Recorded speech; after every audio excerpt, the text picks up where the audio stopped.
There we go. All right, welcome back. All right, so judges, I'd like to present to you the representative from Missouri, Elizabeth Moots. Hi, Hi, Elizabeth. How are you? I'm doing well. How are you? Good. I'm great. Tell us a little bit about the talent presentation that you'll be doing for us this evening and why you chose this piece. I'm very excited about my talent presentation, which is a lyrical dance to Reach by Gloria Estefan. It's all about reaching higher to achieve your goals, which just connects perfectly with Distinguished Young Women's message of being involved. And I am just very excited to perform this for you. I've never danced on stage at a competition other than strictly dance competitions, so I'm very excited to showcase this.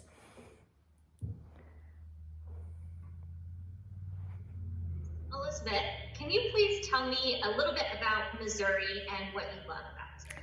I live in Northeast Missouri, and my dad is a farmer, and so I'm very, very passionate about Missouri and its agriculture because it directly provides for me every single day of my life. And so I'm very passionate, and I love Missouri's rolling hills and all of our farmland because I think about $10 billion of our industry is from farm and agriculture. And I mean, there's also the arch and Mark Twain and the fact that Walt Disney's from Missouri, but I think that's something a lot of other states don't think about when they think of Missouri is our amazing agriculture and our beef industry. So,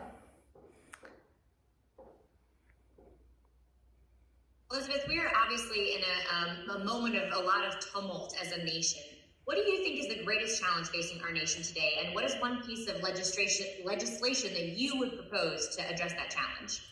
I think that the biggest challenge facing our nation is honestly access to healthcare for everyone equally, because I live as a type 1 diabetic and every day I have to rely on insulin.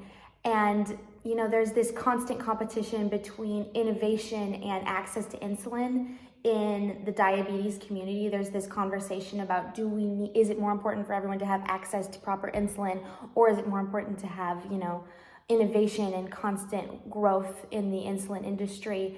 But I think that this issue goes further because I think that everybody might need access to healthcare at some point in their life, and that it's very crucial we have it easily accessible, less expensive, but also somehow continuing that innovation that we have had, ever since our country was founded. So that might be the most pressing issue, I think. Elizabeth, if you could travel back to a point in your life and change something, would you, and what would it be?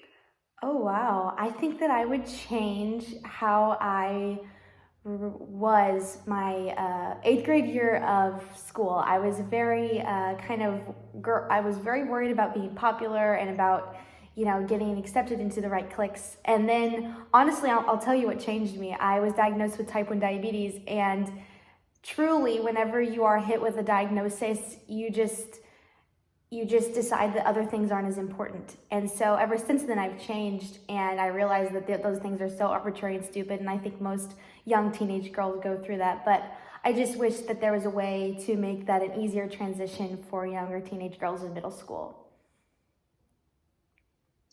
Elizabeth, what's something that we don't know about you that's not on or that you'd like to share with us that's not on your bio?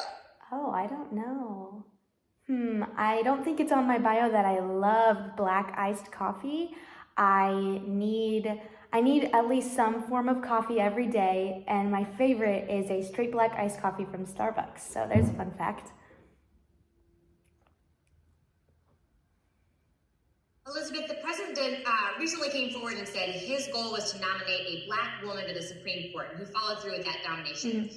What do you think about his goal of naming a specific race and a specific gender as his choice, rather than just saying, I'm looking to nominate the next Supreme Court justice? I think that it takes the value out of the woman, out of Ketanji Brown Jackson's accomplishments, because it truly makes it seem like he picked her just because of her race or gender, which I don't think is true. I think she's accomplished, and I think that she's probably a good Supreme Court justice.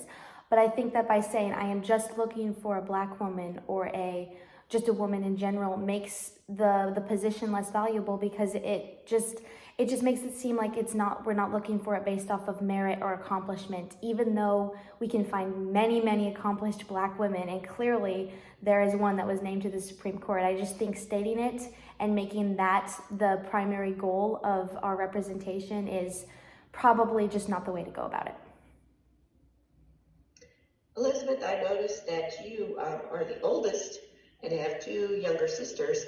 Tell us about a time that one of your sisters taught you something and what you learned from that. My youngest sister, Jane Ann, is the most joyful child I've ever met. Every single day she inspires me with her attitude. I mean, kids could be mean to her. She's 12, she's in 6th grade. 6th grade is not an easy time. And she every day comes home with something good about her day. I never ever fail to not hear about something good from her day. And I can't say that about a lot of people that I know. And so I just think that that's something we can all, learn from my younger sister, Jane Ann.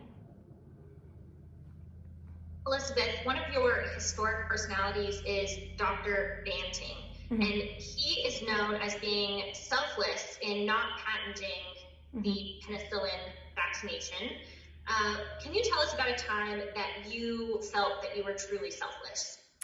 I think that whenever I decided to raise $50,000 for the Juvenile Diabetes Research Foundation, I was truly being selfless. And the reason I think that is because it was at a time in my life whenever I was really communicating online with other type 1 diabetic teens, which I still communicate with today, but it was at the peak of the pandemic, and I saw the anxiety and the worry about what's going to happen with our type 1 diabetes and our needs.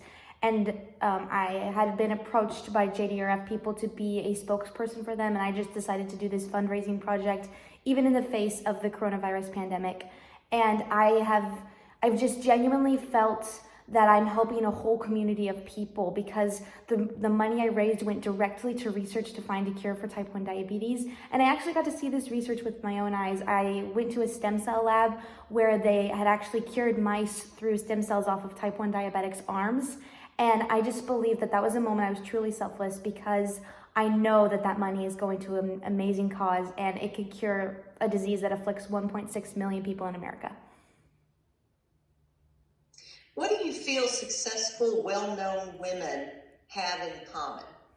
I think that one thing all successful women I know, but then also just people in general, is we have drive, and we have a commitment to something specific that we love. I think that what creates success is passion and drive. And so I think that all very successful, strong women are driven and committed to something that they love, because passion is truly what produces the best results. And that's what I genuinely believe about success. Elizabeth, tell me a little bit about why you chose to participate in Distinguished Young Women, and what has been the biggest surprise that you have learned from this situation, from participating?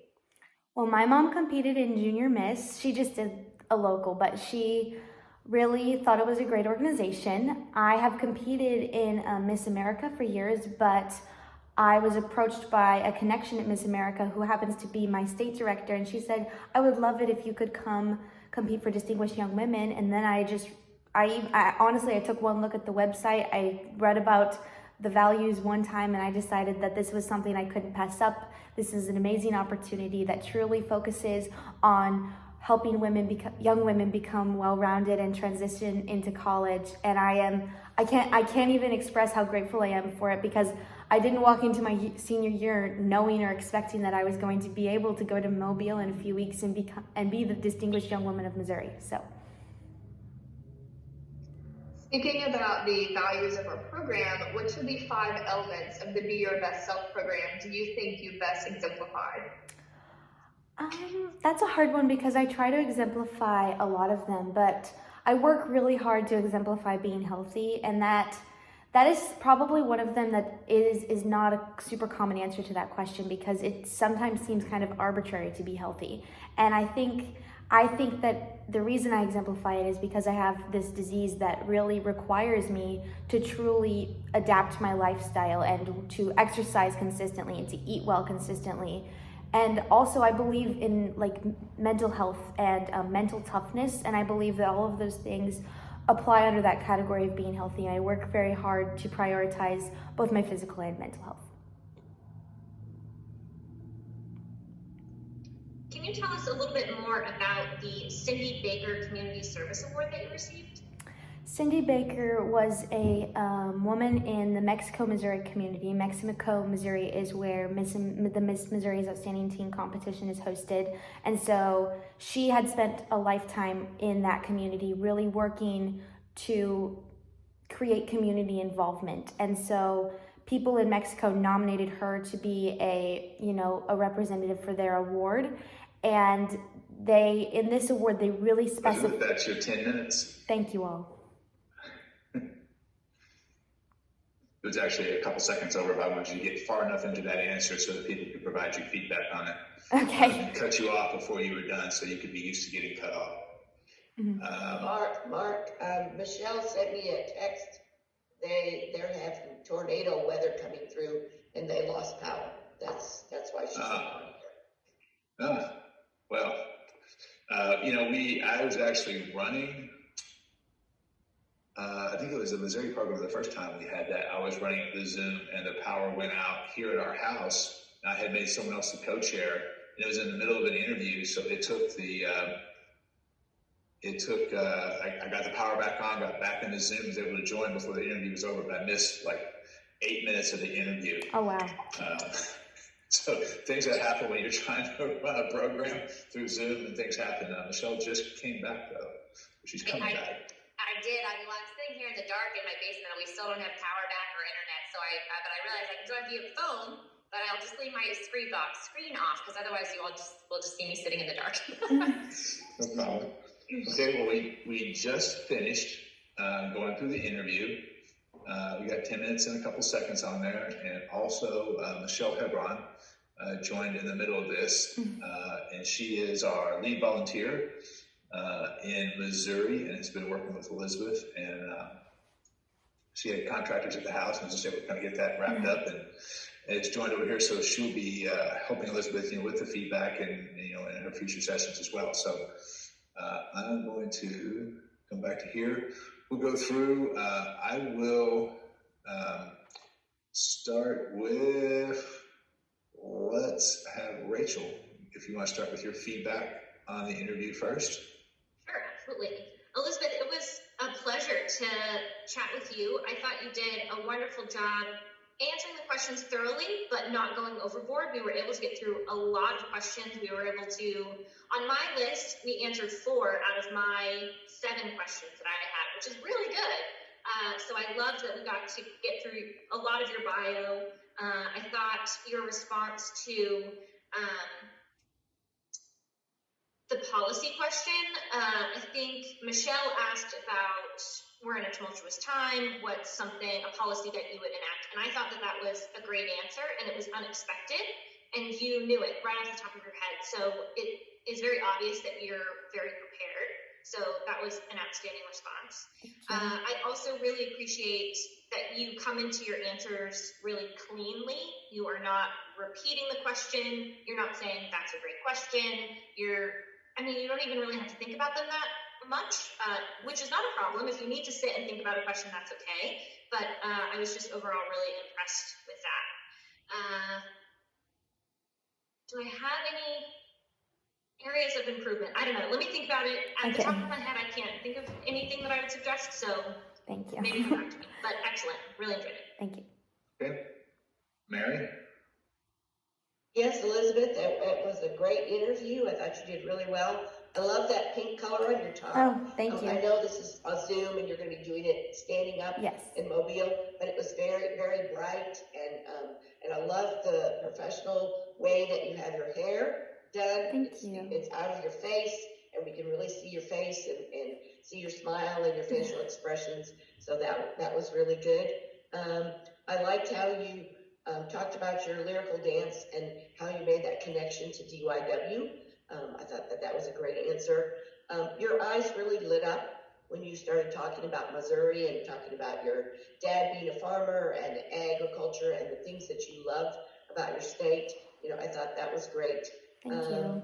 I thought it was your answer as the biggest challenge, having access to healthcare, how you brought in the story about yourself being a type 1 diabetic. You know, I thought that was a great answer and a great way to segue to allow the judges to get a chance to know you.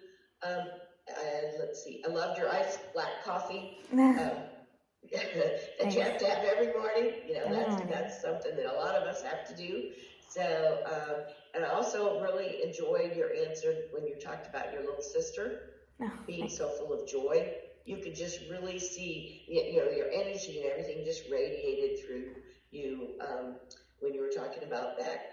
Just one suggestion I would have is that I did notice that you tended to look away from the camera quite a bit on some of your answers.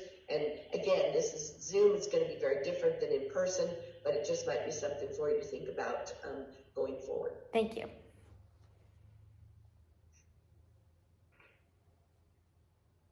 Okay. I realized, you know, here really too late that I should have recorded this and then I wouldn't have to be typing things, but I'm trying to keep records. So, Dory. Okay, Elizabeth, here are the high points that I noticed. Your speed of responses, very easy to understand. You're not too fast, you're not too slow. Your pace is very nice. And you do a beautiful job of supporting your answers, whatever it is, whether it's, you know, political, like Michelle asked, or whether it's your dance, whether it's those background. And you also have excellent use and appropriate use of your hands. It's not too much, it's just enough whenever you go to speak. Some of the things that I would work on if I were you, leave off your I thinks. Just say it with confidence. You are a very confident girl. And then also something else is whenever you do, like for instance, my question about successful, well-known women have in common the drive and commitment. For example, Michelle Obama, very successful woman, why, and then go into why, you know, that is tied to that drive and commitment. That's just supporting your answers, and you do a beautiful job of that, but being specific. The other thing that I would like to do is know more about you as a person. I believe on your bio sheet, theater, is that, and dance. I know that Mary's question, you were able to touch base with that, but I would like to know a little bit more. Oftentimes having 3 big things that you want to communicate with your panel is a good key to go by. I know type 1 diabetics and everything that you've done for that is very important to you and certainly understandable. Try to find a couple of more things like that you're passionate about and that you want to get conveyed. Okay. Good job. Thank you.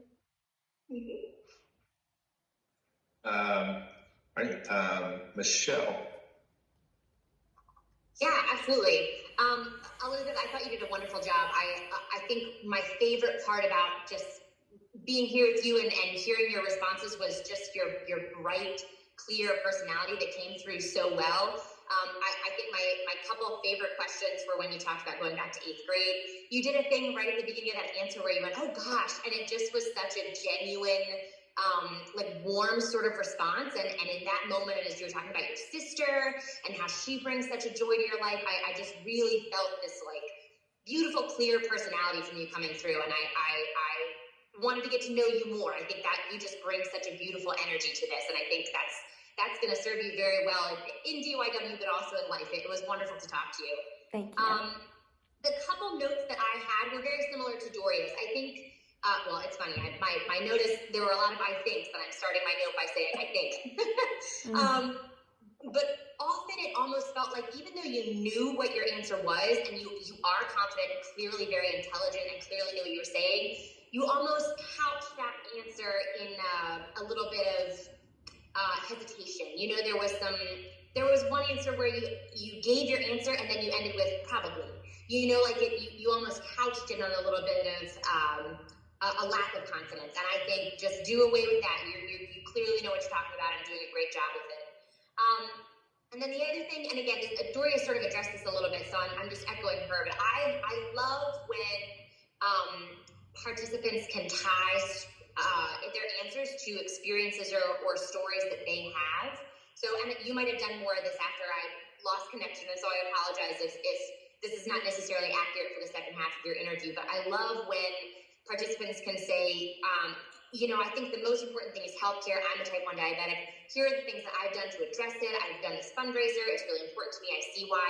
And be able to really tie that along, to find things in sort of your basket of stories about yourself and things that you want to share about yourself, and find ways to link that to the different answers that you have. But overall, really wonderful job. I loved your interview. Thank you. And Kate. Yeah, everyone has pretty much summed up what I would say. You did a very, very wonderful job. Even the questions that kind of stumped you a little bit, you had to think about, you still came across with a very clear answer. And you felt very genuine even when you weren't thinking about it. I feel like I really know who Elizabeth is, and very personable, very, very passionate, which is exactly what I'm looking for. And you're very coherent in your answers. The one thing that I would say, kind of mirroring what the other judges said, I felt like your bio is very comprehensive of what you just gave in your interview. So I would say maybe pull one or two things that you necessarily didn't have on your bio, or like Doria was saying, have 2 or 3 more things that you really want us to know about you. Especially your dance. We only really talk about dance during your talent, but I would love to know so much more about you as a dancer and other things like that, because pretty much what we talked about, and even your personal stories, what we talked about, we could get from your bio. So I think because you are such an interesting person, I would like to know a little bit more about you, more than just what's on your bio. Okay. And I just have a real quick question, because I know your talent, your bio sheets are due on the 15th. But it has on here that you have your talent as a vocal presentation. Yes, I have changed that on the website, Okay. but I feel like it keeps saving wrong. I don't know why, but I've changed it twice, I think. So I don't know.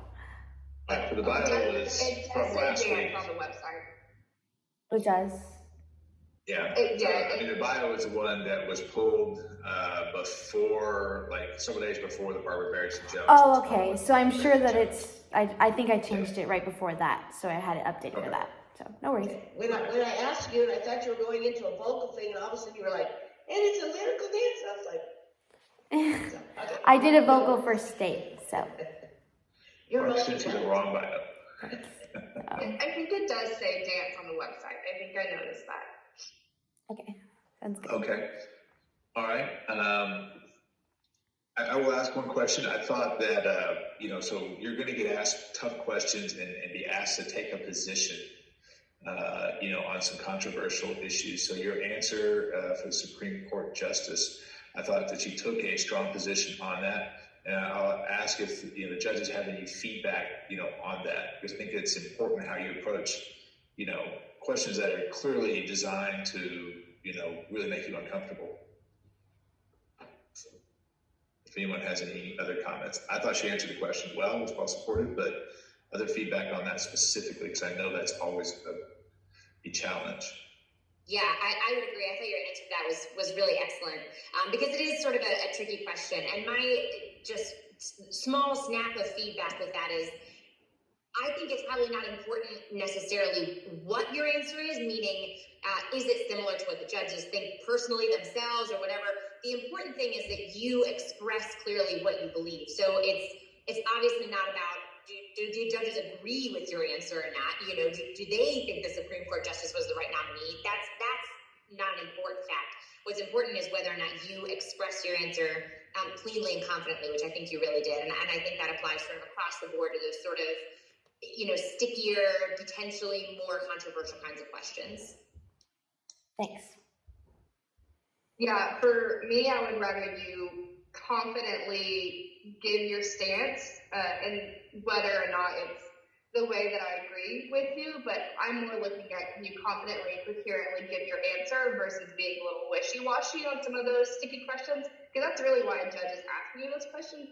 We know it's sticky, so we're looking to see if you can confidently give your answer. Okay. And I agree with that, Elizabeth. I did feel like that answer went almost a little too long.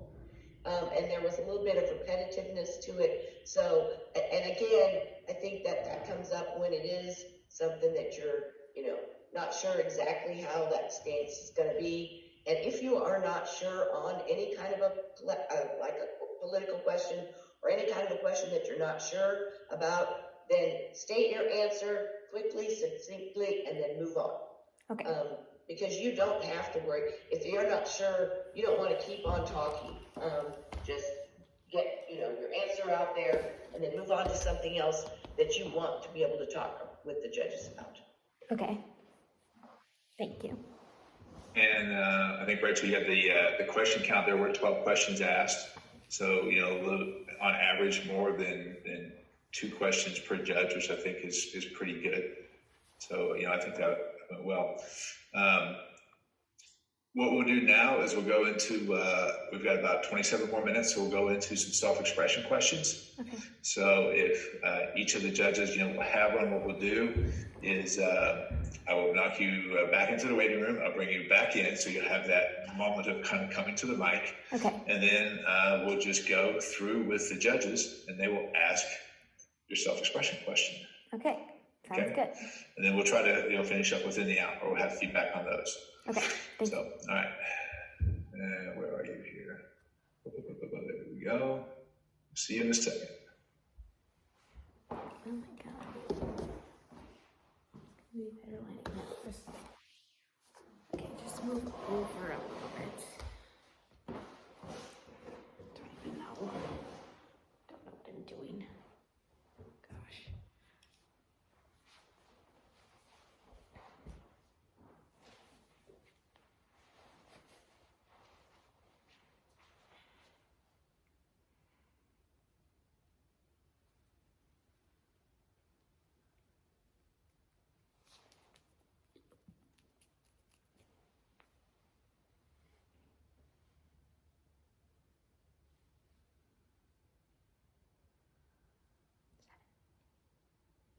All right.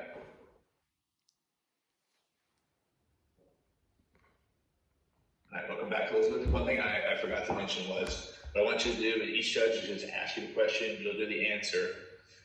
Please end your answer with, Elizabeth Moots, Missouri. Okay.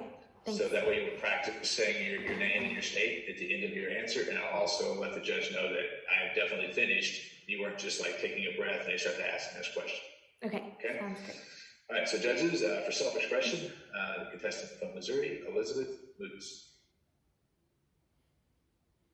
Elizabeth, what is one family tradition you hope to continue into college?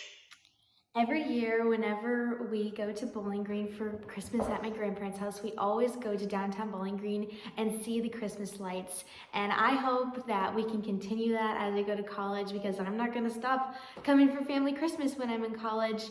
And it just is such a beautiful moment because of the pretty lights. And whenever people are looking at lights, they tend to get extremely happy and in that beautiful Christmas spirit. And it's just a reminder of the season and my family. Elizabeth Moots, Missouri.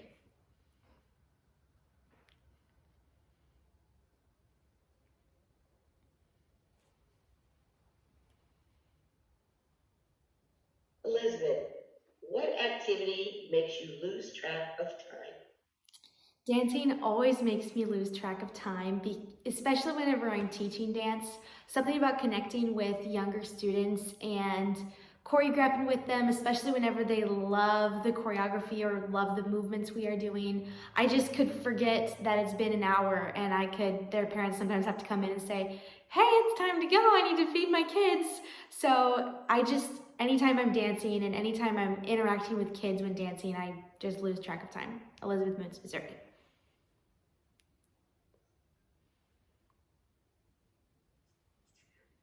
Elizabeth, describe a time when you had an effect on someone in a positive way.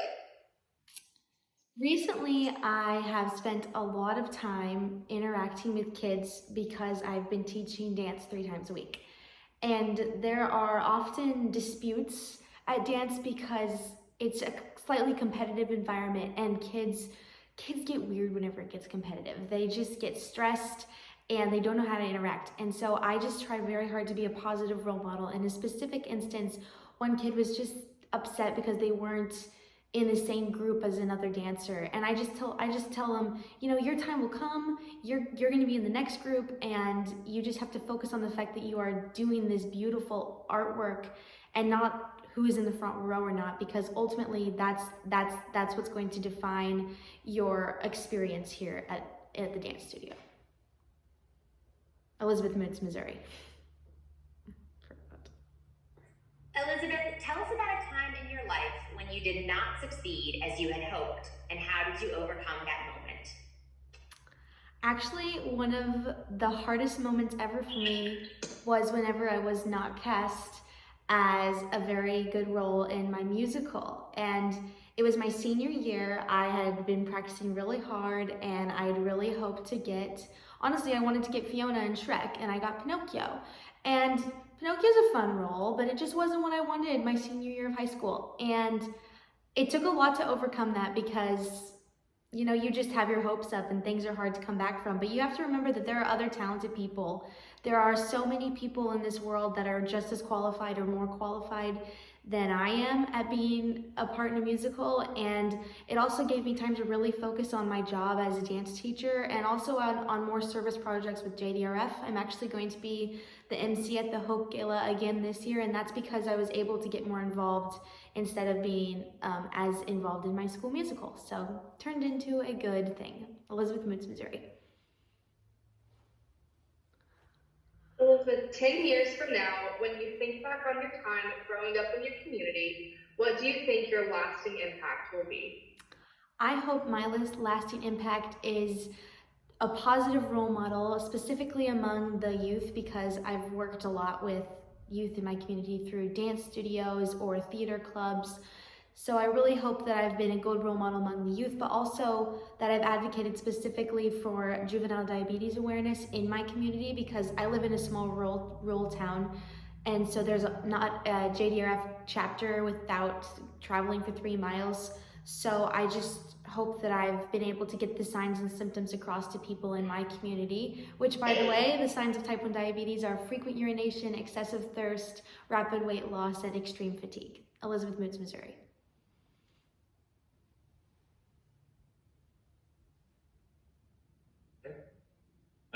So before we go into the feedback, I tried to record the time for each one of your answers. Okay. So your first one, I didn't quite start on time. It was about 30 seconds. The second one was 30 seconds. The third one was 51. Your fourth one was 58. Oh, they're long, And aren't they? your last one was 42. Okay. So I think that some of the feedback may go back, and you can look at the time. That's going to help you gauge some of the feedback that you'll get. So we'll go in reverse order this time. Katie, you can go first. Okay. Some of your answers, you can tell you get very passionate, very deep into them. I would say the best format when thinking about giving your self-expression answers is get us hooked. That can be a little short story, something very personal. Just draw on the audience. Give us the content, your answer, exactly what you want us to know with that answer, and then wrap it up. Yeah. It doesn't have to be super duper long. I'm sure you know just the 3 points of just the hook, the content, and wrap it up. But your answers are very, very good. I think if you just structure them a little bit differently, then it'll really drive home and really be that mic drop moment that you're wanting. Okay, thank you. Go. Yeah, I think you did a great job, Elizabeth. I would say my biggest piece of feedback is it felt like we were just doing another round of interview, whereas self-expression is a little bit of a different energy. It's a little bit of a different vibe. It's like if interview is like a basket of like Easter eggs and the interviews, like a bunch of little plastic ones. This is like your Fabergé egg. Like this is like the beautiful story that you're gonna craft. This is like these are gem answers, whereas the interview is much more conversational, much more quick, much more easy. This self-expression is the opportunity to really present this like one beautiful response to a question. And so I really like the feedback that Katie gave about, sort of how to structure it as a hook and then the content and then wrap it up. That's totally an option. I sometimes like to say, tell them what you're going to tell them, and then tell them what you told them. Whatever it is, sort of think about how you want to create your arc of an answer for these self-expression questions. They're challenging, right? Because like you get the question and then at least for some of these, you have to come up with this beautiful answer right there on the spot. And so that's a hard thing to do. And so the more you can sort of in advance identify for yourself, this is my format for how I'm going to answer these self-expression questions, you'll be able to quickly dive in and say, okay, I'm going to do my first bit, my second bit, my third bit, and have it all done with this like beautiful package in about 30 seconds. So it's self-expression is definitely challenging, but it is a little bit different from interview in terms of the weight, I guess, or the presentation of that answer. Okay, thank you. Michelle, is that the tornado warning siren going off at your house? Yeah, I cannot believe it. It's still like we still don't have power back. My husband just sent me a screenshot of a Doppler image, and it's just all purple over our house. So yeah, here's hoping. Here. Well, you're with friends. Yeah, exactly. Okay. Maria. And you're in the basement too, which is the best place for you to be. Yeah, if you do need to like conserve your phone battery, for something else, we certainly understand if you need to go and take more important actions at the moment. I think I should be okay. If I need to jump off, I will, but I think I should be good. All right, well, thank you. I would say the same thing. Have you a format for your self-expression response, because it is different than that interview. And I think you started out that way, but then maybe because we were doing so many in a row, it became more like an interview type style. And I would suggest too, have you watched any of the YouTube videos like from national self-expressions? Yes, I've watched a few. Here, I'm going to turn a light on. It's getting really dark in my house. Sure. Because I think that when you see that, one-time question, response, that kind of gives a good idea of how that goes. So it was a good job. Thank you.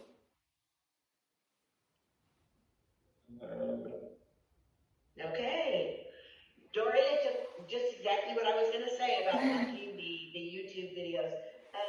And also just so, and you may have seen this from watching the videos, typically your MCs will read the question 2 times. Okay. So that's good, because then you've got that question, you don't need to listen to and read it a second time. That gives you just a few seconds to kind of formulate, where am I going to go with this? Okay. And make sure that you just take that deep breath. There's no rush, when you're going to give that answer. Also, they typically at nationals have a chime. Yeah, I know. At 20 seconds. So that's always good, because that's just and if you can practice with something like that, then it's not going to throw you, but it's going to give you that opportunity to go, okay, I've got about 10 seconds or so left to finish up what, I was going to be saying. I thought that the Christmas lights, going to Bowling Green during the holidays, I thought that answer, you had so much joy in your face and talking about your family.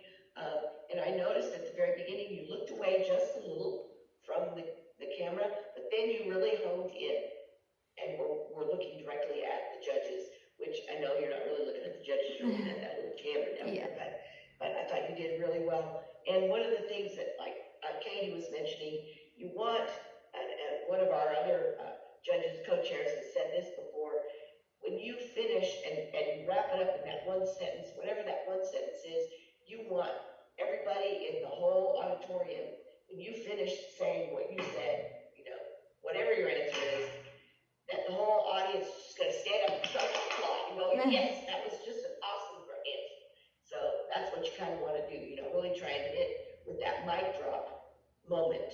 And, you know, if you can practice those things, I think you'll do exceptionally well. But I thought you did a really, really good job on these answers. Just gotta condense them down a little bit more. Okay, thank you. And Rachel. Yeah, going last is easier. I agree with what everyone else has said. I think if you had given yourself just a little touch longer at the beginning to kind of think about what you were going to say and where your response was going, it would have been a lot stronger. Based on your interview, I know that you are going to deliver a killer self-expression. I think it's just really hard to do these off the cuff, and especially like back to back to back. So yeah, I think that you are a very talented speaker. I would recommend with your self-expression that you try to keep your tone very formal. It's a little bit different than the interview where you can be more conversational and, you know, quote what children are saying. But I think in this format, you will want to speak more formally. Okay. I don't really have the words to explain what that looks like, but I think you know what I'm trying to convey there. But yeah, I look forward to hearing your self-expression at nationals. It's gonna be great. Thanks. So it is, I think, a little bit, I agree with that comment that, you know, doing them back to back to back tends to make it feel more like an interview, and then you start to kind of get into that mode. But and it was good feedback, particularly with the, remember there's the chime, and remember in the preliminaries, you know, you'll have your question some period of time beforehand, so you have that opportunity to kind of get it all together and make that Fabergé egg moment that has a mic drop, everyone stand up and applaud, you know, at the end of 20 to 30 seconds. So, yeah. All right. So we have about 10 minutes left. If anyone has, I'll ask Elizabeth, do you have any questions that you'd like to ask the judges now that you kind of got to know them a little bit? If there's anything you're curious about that, you know, they can offer you. I don't think so. Okay. I can't think of one. And for all of the judges, do you have any, you know, other words of advice or things that you would offer to Elizabeth as she prepares? I don't know how much this will come up, but I remember when I was doing my interview prep for Junior Miss all those years ago, I got this piece of advice and it has stuck with me for always. As and it's only really relevant for in-person interviews, so not so much for Zoom. But when you're going and doing in-person interviews, having this idea of a physical box of space in which you can move your hands. So I got this feedback because I spoke very flamboyantly with a lot of really wild gestures and big open hands. And then, you know, some people can also have the tendency to sort of like knit their hands together in the center. And so the feedback that I received is like about maybe from shoulders to waist and no wider than about your body. Consider that like box of physical space in which you can move your hands and be expressive. Again, I know in the Zoom format, it's kind of like we don't have that same kind of communication, but I always held that with me as like having that box of physical space in which to use your hands for gestures. It's not as powerful if they're in front of you. You look a little crazy if you're like me and we're waving them wildly. And so to use that physical space is sort of a boundary for hand gestures. Great, thank you for that. And I will offer this because I don't know if anyone said this, but please, for the love of God, do not walk up to the judge's table and try to shake their hand during before or after the interview. There is nothing more uncomfortable as a judge than a participant like getting up near your table and trying to shake your hand. So Okay. Please do not do that before or after. And don't.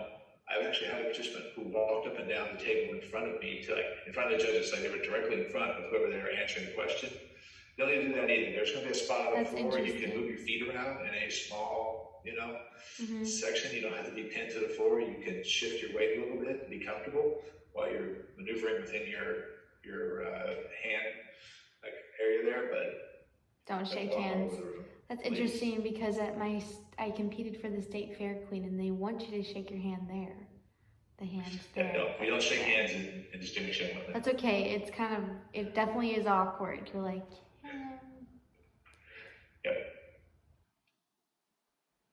Okay. So for all of the judges. I really, really appreciate you taking an hour of your time, particularly all of those of you who are in the East Coast time, and it's a little bit later. And Michelle, thank you for coming back, even though you're ducking for cover. We hope everything, you stay safe and there's no damage, or anything there in your area. So, Now, Mark, I was just gonna mention a couple of things. You might wanna consider not wearing a bracelet. We typically tell our girls not to, because that might be something that when you get nervous, that you might reach down and play with. Okay. Not even realizing that you've done that. And the other thing is, make sure that the shoes that you choose to wear for your interview are comfortable. We have a lot of girls that wanna wear these big 4 and 5-inch spiky heels, and then they stand and start rocking when they get nervous. So just think about that, when you make that selection for what shoes you're gonna wear. Make sure they're comfortable and that you can stand comfortably in them for that 10-minute period. Thank you. That's good. That's a good piece of advice. I'm trying to wrap everything up and be timely. There's like good nuggets left to go. So, anyone else? Going once, going twice. Okay, so Elizabeth, what I'm gonna do is I've taken a lot of really hectic notes on this instead of recording it, which would have been so much easier if I was actually, professional at doing this. But it'll be quicker and easier for you to read the notes than it will be to watch an hour of the video. But I will get those typed up in something that's a little more legible than my shorthand and sent to you and Michelle. And let me know if you want to try to set up another one of these, or if you have anything else. It's my job here as your NST to help you with that. So Thank again, you. thank everyone else. Thank you all for doing this. It was very helpful. Elizabeth, you did a great job. You are Thank you. definitely gonna be well prepared when you go down to Mobile. Thank you. I'm excited. Yeah, have a good time. Thank you. All right. Thanks, all. Great job. Bye. Thank you all. Elizabeth. Good luck. Thank you.